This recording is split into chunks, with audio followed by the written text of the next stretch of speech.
സംസ്ഥാനത്ത് നിത്യോപയോഗ സാധനങ്ങളുടെ വില വലിയ തോതിൽ വർദ്ധിച്ചുകൊണ്ടിരിക്കുകയാണ്.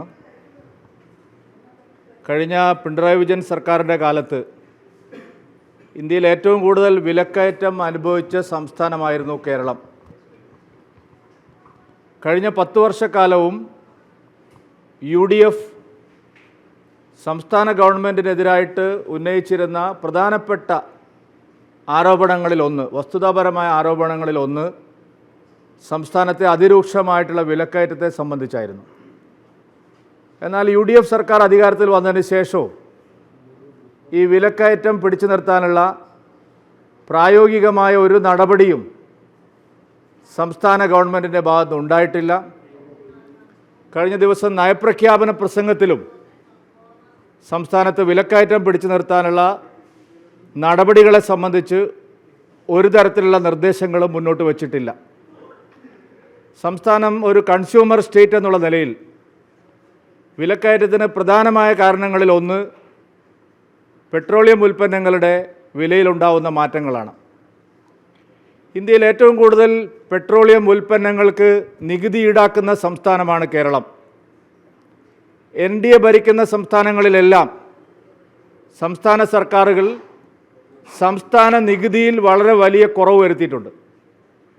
കേരളത്തിൽ വാറ്റും റോഡ് സെസ്സും പെട്രോളിയം സെസ്സും അടക്കം ഏകദേശം 34 രൂപയാണ് പെട്രോളിനും ഡീസലിനും സംസ്ഥാന ഗവൺമെൻറ് ഈടാക്കുന്നത്. കഴിഞ്ഞ പ്രാവശ്യം ആഗോള സാഹചര്യത്തിലെ പ്രശ്നങ്ങൾ കാരണം പെട്രോളിയം ഉൽപ്പന്നങ്ങളുടെ വില വർദ്ധിച്ചപ്പോൾ കേന്ദ്ര സർക്കാരും NDA ഭരിക്കുന്ന സർക്കാരുകളും നികുതി ഇനത്തിൽ വലിയ കുറവ് വരുത്തിയിട്ടുണ്ടായി.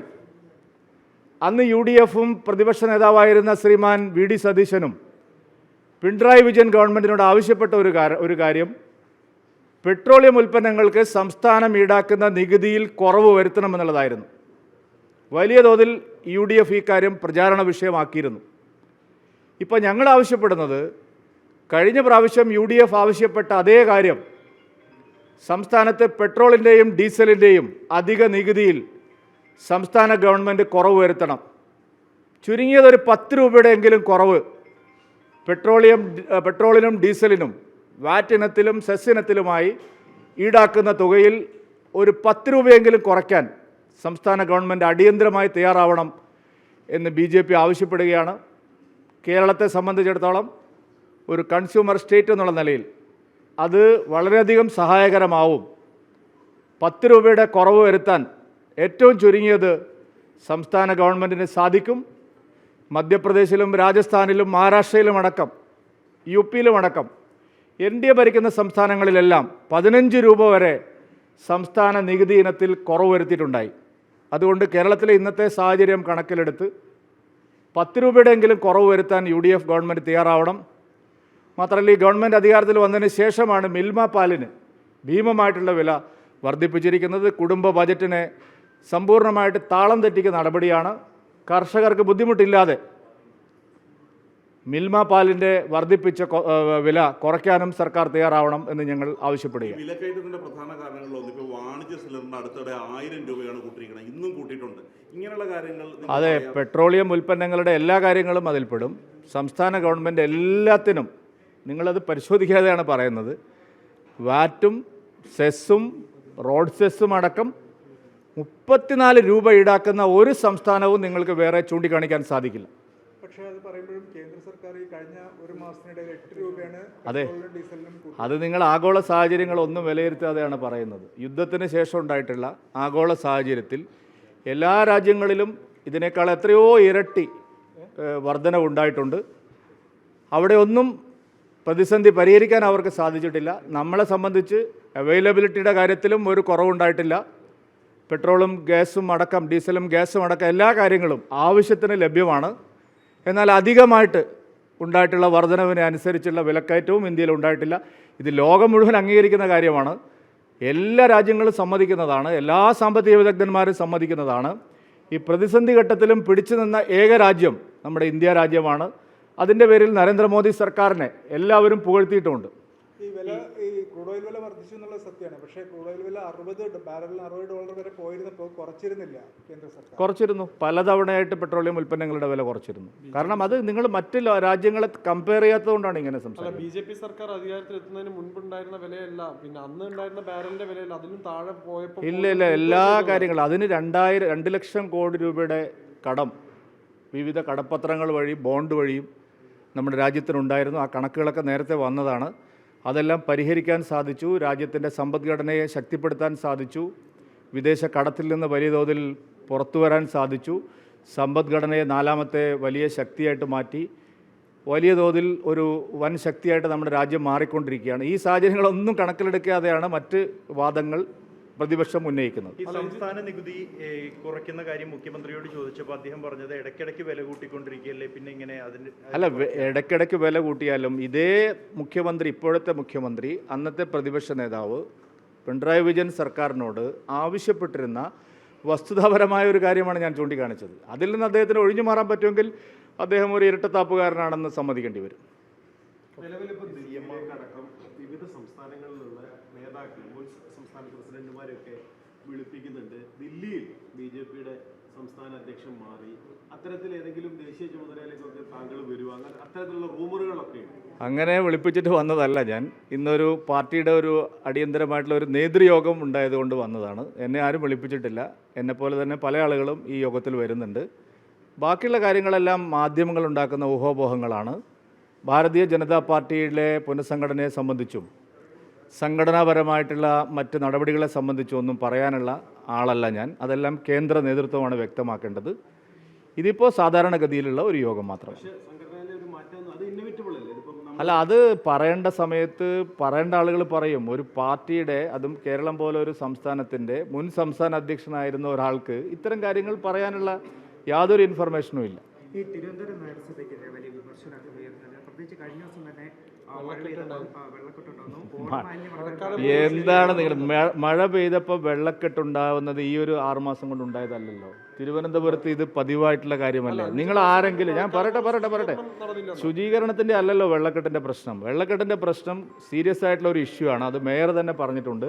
അത് പരിഹരിക്കാൻ സംസ്ഥാന ഗവൺമെൻറ്റും കോർപ്പറേഷനും എല്ലാം ചേർന്ന് സംയുക്തമായിട്ടുള്ള പല നടപടികൾ എടുക്കണം. സംസ്ഥാന ഗവൺമെൻറ്റിൻ്റെ വിവിധ ഡിപ്പാർട്ട്മെൻറ്റുകളുടെ പ്ലാനിങ്ങിലുണ്ടായിട്ടുള്ള പ്രശ്നമുണ്ട്, ടൗൺ പ്ലാനിങ്ങിലുണ്ടായിട്ടുള്ള പ്രശ്നമുണ്ട്, അതുപോലെ പലതരത്തിലുള്ള പ്രശ്നമുണ്ട്. നമ്മൾ നിരന്തരം അനുഭവിച്ചുകൊണ്ടിരിക്കുന്നതാണ്. കഴിഞ്ഞ 45 കൊല്ലമായിട്ടും തമ്പാനൂർ റെയിൽവേ സ്റ്റേഷനിൽ വണ്ടി ഇറങ്ങിയിട്ടുള്ള ആർക്കും അറിയാവുന്ന ഒരു കാര്യമാണിത്.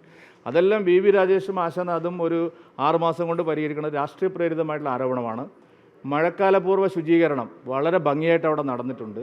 ഇപ്പോഴത്തെ MLAമാർ തന്നെ ആ ശുചീകരണം ഉദ്ഘാടനം ചെയ്യുന്നതിൻ്റെ, അതുപോലെ ആ പ്രവൃത്തിയിൽ ഏർപ്പെടുന്നതിൻ്റെ ചിത്രങ്ങളും ദൃശ്യങ്ങളും ഞാൻ കണ്ടിട്ടുണ്ട്. ഇതെല്ലാം പൊളിറ്റിക്കലി മോട്ടിവേറ്റഡ് ആയിട്ടുള്ള ആരോപണങ്ങളാണ്. മേയർക്കും കോർപ്പറേഷനും എതിരായിട്ട് ആരോപണം ഉന്നയിച്ചാൽ തങ്ങളുടെ കഴിവുകേടുകൾ മറച്ചു വെക്കാൻ കഴിയും എന്നുള്ളത് ഒരു മിഥ്യാധാരണയാണ്. അല്ല, CMRL കേസിൽ ഞങ്ങളുടെ നിലപാട് വളരെ വ്യക്തമാക്കിയിട്ടുണ്ട്. കാരണം ഇത് നേരത്തെ തന്നെ ഉയർത്തിക്കൊണ്ടുവന്ന ഒരേ ഒരു പാർട്ടി കേരളത്തിൽ BJP ആണ്. വലിയ തോതിലുള്ള അഴിമതിയാണ് അവിടെ നടന്നിരിക്കുന്നത്. ഈ അഴിമതിയിൽ 2 മുന്നണികളും തുല്യമായിട്ടുള്ള പങ്കാളികളാണ്. CMRL നടത്തിക്കൊണ്ടിരുന്ന അനധികൃതമായിട്ടുള്ള ഖനനത്തിനെതിരായി UDFനും മിണ്ടാൻ സാധിക്കില്ല. വ്യവസായ മന്ത്രിയായിരുന്ന ശ്രീമാൻ കുഞ്ഞാലിക്കുട്ടിയുടെ ഭരണകാലത്ത് 2 തവണയും എല്ലാവിധ സഹായങ്ങളും ചെയ്തു കൊടുത്തത് UDF ആണ്.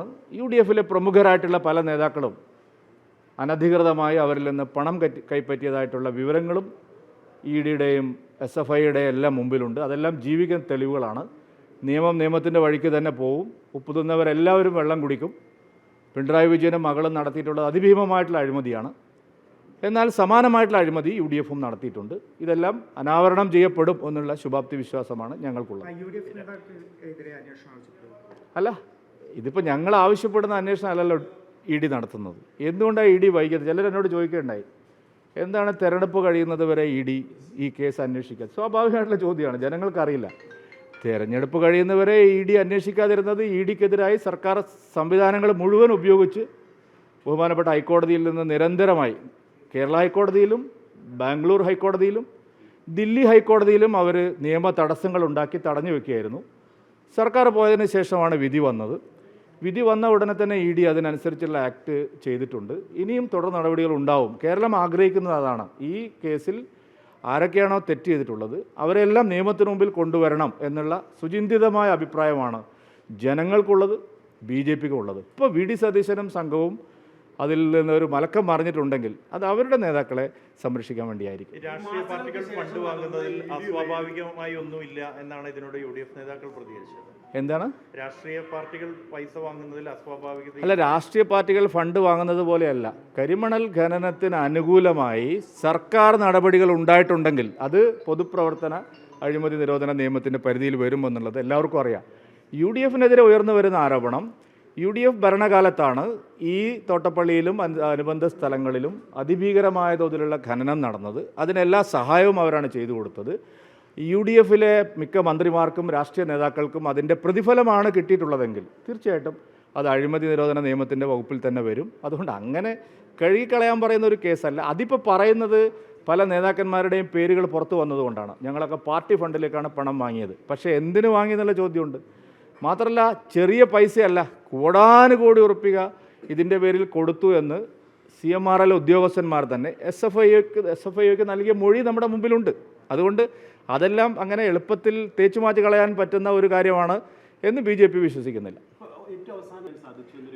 അത് ചില ആളുകളുടെ വ്യാഖ്യാനമാണ്. ഞാൻ സമരത്തിൻ്റെ മുമ്പിൽ കണ്ടവരെല്ലാം പിണറായി വിജയൻ കുടുങ്ങണമെന്ന് ആഗ്രഹിക്കുന്നവരാണ്. ഇപ്പോൾ തിരുവനന്തപുരം സെക്രട്ടേറിയറ്റ് പിണറായി വിജയൻ്റെ വസതിക്ക് മുമ്പിൽ സമരത്തിൽ പങ്കെടുത്ത ഒട്ടുമുക്കാൽ നേതാക്കന്മാരും പലതവണയായിട്ട് നമ്മളോട് ചോദിച്ചിട്ടുണ്ട്, എന്താണ് ഇതിൻ്റെ സ്ഥിതി, ഇത് വല്ലതും നടക്കുമോ?